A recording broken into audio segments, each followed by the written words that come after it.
Hello mga kainay! Tingnan niyo anak ko, pansinin niyo kung anong ginagawa. Nagulat ako niya, nag-FB kasi ko ngayon. Nung parang napansin ko may ginagawa siya sa lamesa, nilagay ko sa may video. Ito kasing inay niyo masyadong ano yan mabilis yung ano, yung kamay. Ayan. Ngayon nilipat ko sa video, binidyohan ko siya. Pero pag nakita ko niya nagbibideo mga kainay, magagalit sa akin yan.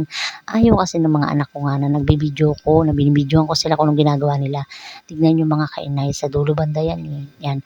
Yung cellphone na yan is paano-ano kasi nga pinapatay-patay ko. May mga cut-cut ng konti yan kasi nga pinapatay ko yung video kasi makikita niya. Nililipat ko sa may FB. Kunyari nanonood lang ako ng FB.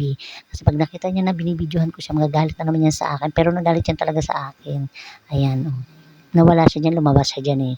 Ngayon, nilipat ko yan, nawala na naman yan, nag-cut na naman yan. Nilipat ko yan sa FB, kunyari nanonood lang ako. Kasi yung pintuan namin at saka yung upuan is magkatabi lang. Kaya pagka na pumasok ka, makikita ka niya kung anong ginagawa mo sa FB mo. Eh kung makikita niya ako na nagbibideo at binibidyohan ko siya, magagalit sa akin yung mga kainay. Kaya ang ginawa ko, nilipat ko muna kunyari ng FB pero talagang pagpasok niya dyan sa may ano dyan sa may lamesa, nilipat ko agad ang video kaya pakat-cut yung mga ano ko. Nakita ko nga siya nagtitimpla. Eh hindi naman kasi nagkakape. Nagulat ako. Ba't siya nagtitimpla ng kape? Yung pala. Ay nako mga kainay, touch naman ako. Kasi naman talagang na, ano, ang inay niyo busy sa kaka-FB. Siguro tong anak ko alas 4 na nga.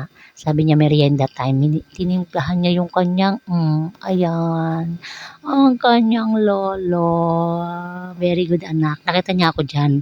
Parang binibidyohan siya, nagalit sa akin yan. May cut ulit yan. Humiga siya dyan, nagalit sa akin yan. Thank you for watching.